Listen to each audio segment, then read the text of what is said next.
cultural diversity within a team setup is incredibly powerful, incredibly vital. I guess everyone who comes from a different culture, a different background, a different country, have their own lived experiences. And those lived experiences can be either good, bad, could be from an upper class, like a middle class, lower class, but it's the synergy of everyone coming together, everyone being able to group together for one common goal. And what it does, it creates a tolerance, it creates an empathy, it creates an understanding, it creates an ambition amongst each other to succeed. We are one. We may come from different parts of the world, we may speak different languages, but we are one. And I think nothing is more powerful than that. I just relate back to my time with the Rowdies on two occasions. You know, they were both fantastic times for me. I was privileged and fortunate enough to meet great people at both times on the playing field, great people, support staff, great fans, the base that was there, and the unity that was created from there has helped me achieve Coach of the Year awards on both occasions in 2 different decades.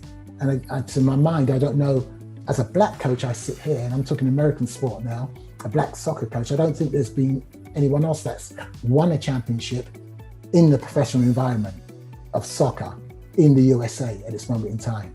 So without that melting pot and that support of that network of the team and the spirit there, I wouldn't be sitting here knowing that that's my prize for being part of that. Black History Month is critical in respects to the celebration of a journey which has taken generations and centuries in order to get a prominence of successful black people. But before that time, there was a struggle, there was a history of the struggle. For myself, growing up in the UK, we also have Black History Month. Ours is in November right now, but we had no knowledge of those who've created the pathway for us because it wasn't documented. When I was a child at school, we very rarely saw black people even on television. You know, the standing joke in our house was there's a black comedian called Charlie Williamson who was an ex-footballer himself, Bradford, I think he's a mixed race gentleman. And when he used to come on a Sunday night, everyone in the house goes, our cousins on telly, our cousins are on. So because it was another black person, and it was so unfamiliar to see anyone black on the regular terrestrial TV. So knowing the history and the sacrifices of the activists from Frederick Douglass right through to Marcus Garvey to Martin Luther King to Malcolm X, that have helped change the course and the pathway for black prominence. It should never be forgotten. It should always be celebrated. It's a shame it's only February that we make real reference to the History Month. Black history for me is every day of my life and every day of my future life, however long that leads. But it's important for us to know the past in order to make sure we can change the future and make it a better future for everybody, inclusive of black, minority, ethnics, and everybody. And so from that perspective alone, it's such a great event. I'm still learning.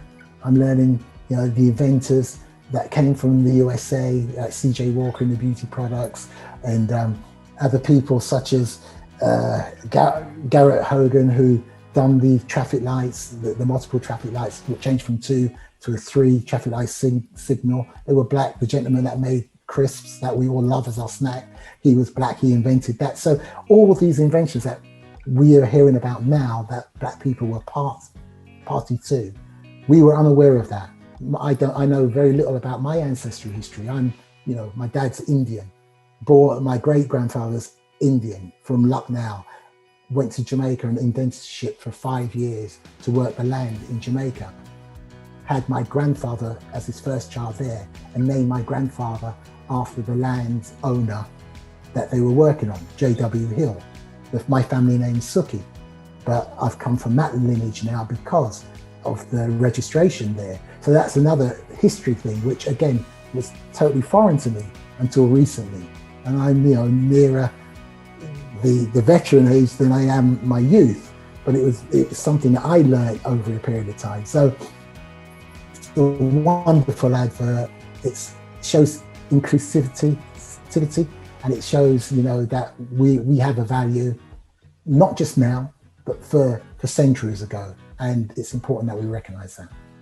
There was serious issues in the UK in terms of that integration. My mother and father, they came from Jamaica in the mid-50s, and they frequently saw no blacks, no dogs, no Irish on the windows advertising rooms for sale or rooms for vacancies. Again, there weren't many black players playing within the soccer industry throughout the whole of England. There was, West Ham had 3. There was Clyde Best, Eddie Coker and Clyde Charles. Seeing them play professional football and thinking that's a dream that I would love to emulate. I didn't know how the pathway was going to materialise.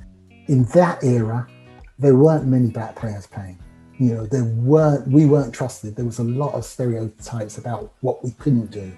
Didn't like the cold weather, couldn't head the ball, volatile characters, couldn't, and these are all misperceptions that were set out there within the system somehow and able to permeate throughout the industry.